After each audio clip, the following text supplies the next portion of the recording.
Hey everyone, Armando here, DLC Model Builders, with another update on my Predator Axerator. It's been a couple weeks since I did one, and I've gotten quite a bit done. I'm getting close to the finish line on this guy. Let me show you what I've done so far. Okay, I'll take him out to the sun so you guys can see it even better. Nothing makes me happier than helping you save money. It all starts here, the weekly ad. And you get the page of great deals on top of in-store specials. Okay, the armor in the lower half of the body has been painted. I used Tamiya titanium gold. I used maroon for the details, Spice Hecker maroon. I painted the skin with Spice Hecker gray and added the dots with Spice Hecker black, and accented with a yellow, transparent yellow alclad. I repainted the emeralds. I don't know if I talked about that in my last segment. I stripped the Tamiya and used alclad candy green in the back. I also did some detail work. Also did the skin and the skirt. The feet are all done. The nails are painted black. The skin is painted the same as the rest of the body, and accents with yellow are done. And I use maroon for the flip-flops.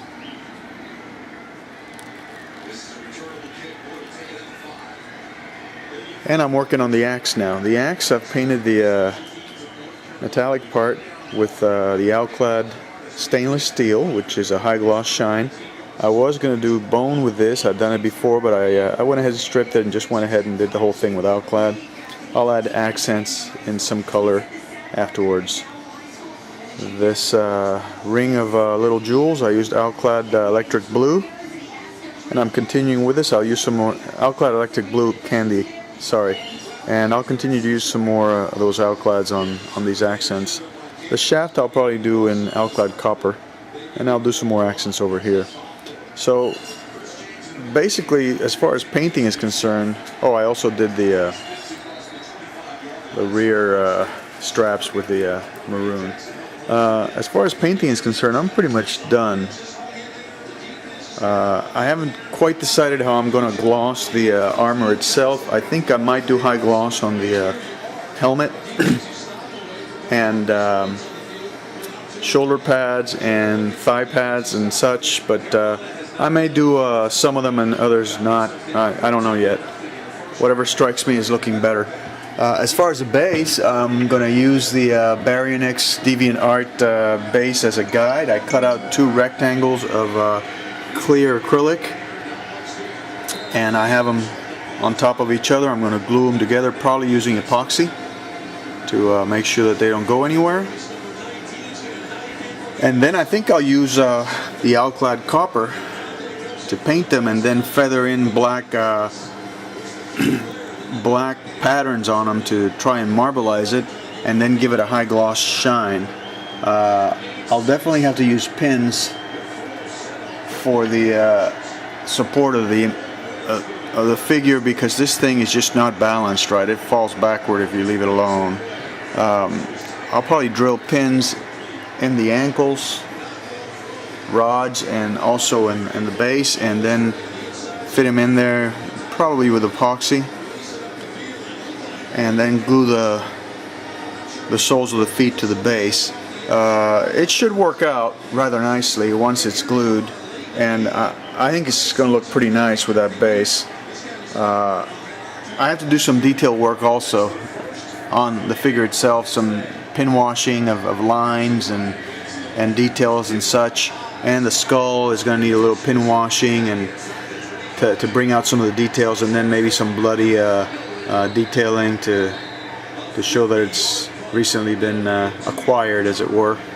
I might put some bloody detailing on the axe. I don't know yet. I kind of like the way it looks shiny like that, but hey, you know, if he just used it to chop this up, then it should have some blood on it, unless he cleaned it. Anyway, I'm getting close to finishing this guy up, and I really like the way he's come out. The color scheme looks pretty good to me. I'm very pleased with it, and I think it'll be a proud addition to my collection. Anyway, thanks for looking, and I'll keep you apprised with another update. Bye-bye. Okay, I'm back, and I want to show you what I've done with the base. These are the two rectangular pieces of clear plexiglass that I had cut previously. I glued them with epoxy together and clamped them overnight. Cleaned up the edges. As you can see, it's still clear on the other side. And then I went ahead and painted it with gloss black Alclad primer, and then with a copper Alclad. Once it dried, I used the black, let me show you, the black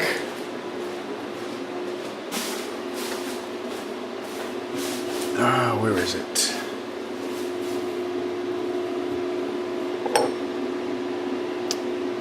Black primer microfiller Alclad, because I needed some kind of a dark color that would be Alclad, that I could use some and pour it into a cup without wasting too much, and I didn't want to waste some of my other more expensive colors. This is just a primer. So I poured a little bit in a cup, and then I took a sponge, just a common sponge that I picked up at Walmart, moistened it, and then I went to town on this thing.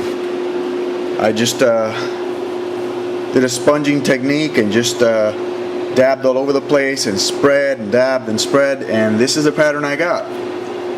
Now, if you'll recall the image that I'm trying to emulate from DeviantArt, this is it right here, and this is my version.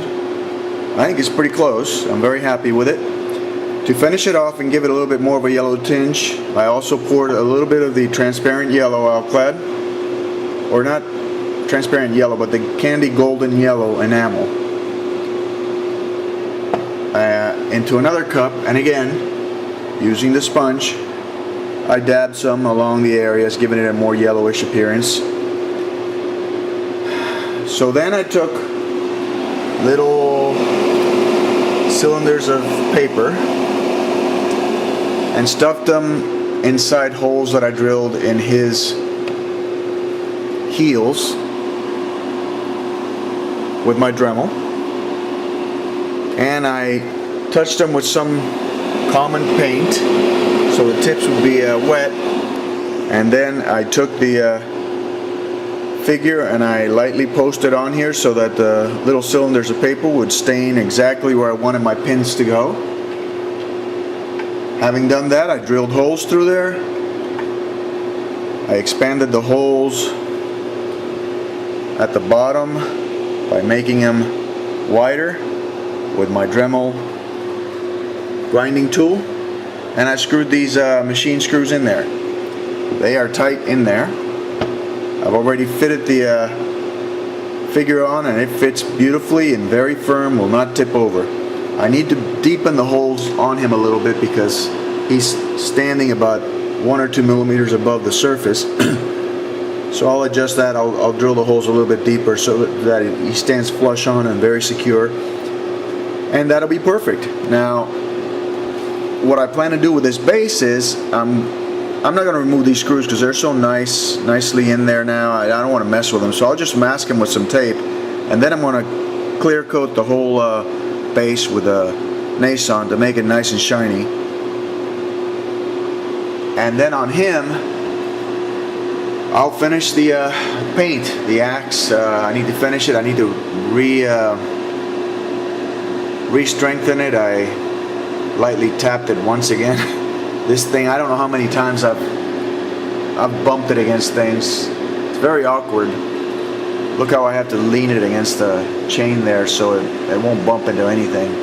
So I'll be glad when I'm finally finished painting it and I can just secure it on the base. Of course, I'll have to be careful where I set them because I can't set this base up against any wall. The axe will break again, so should be interesting. But I really like the way this base came out. I didn't think this would be as close to what I was looking for, but that sponging technique, I also bought a duster with feathers in case I needed to use it. I read up on some sponging and feathering techniques for painting walls and homes,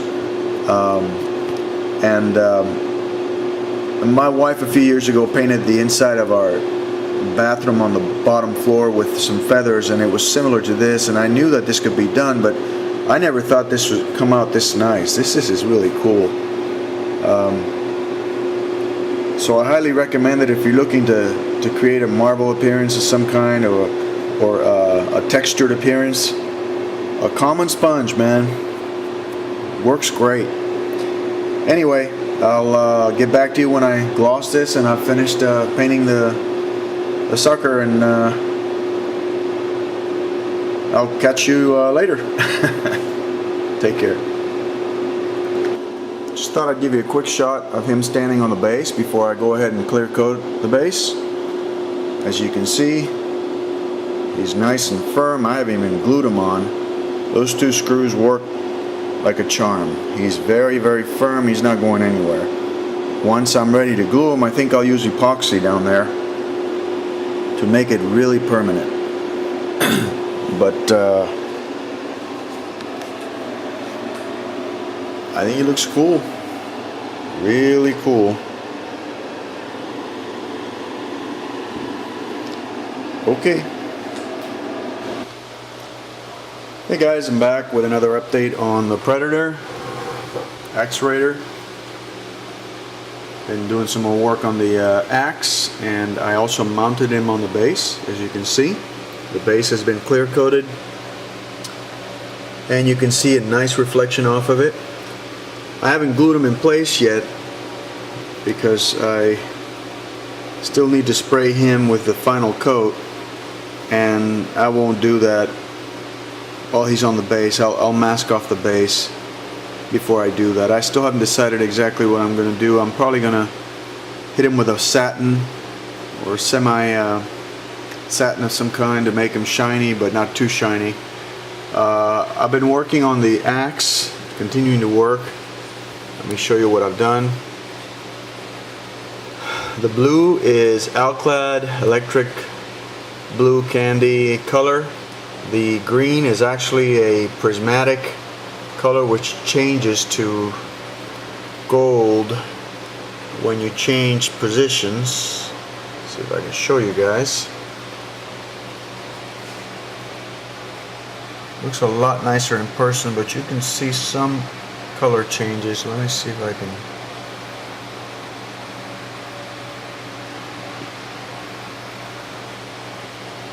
Well,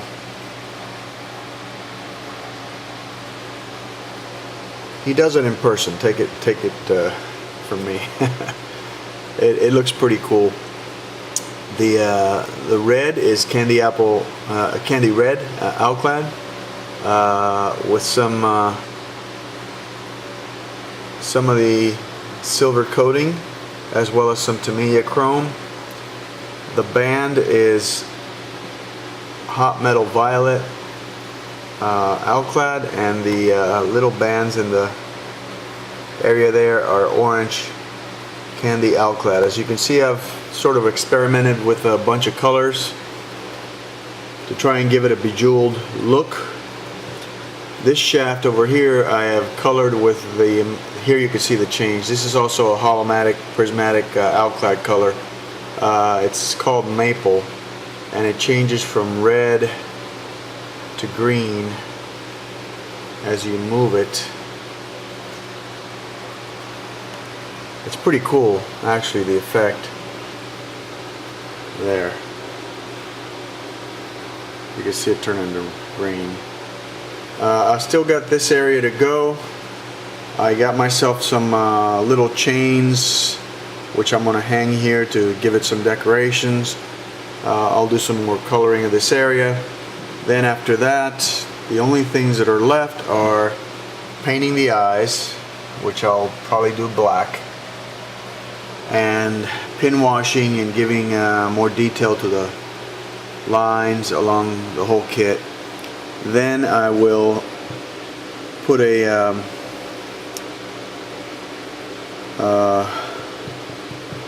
one of these painting thick papers. I'll put it on top of the base through the 2 pins, and then put him in there, so I can go ahead and spray him with a final coat without getting into the base. And I might put some rubber stoppers on the bottom of this thing also, so it'll be even more safe. But as of right now, this is a very stable base. And I'm getting to the home stretch here. I'm almost finished. This has been by far the most elaborate paint job I've done so far. There's dozens of combinations and little details that I've done, and I'm quite proud of it.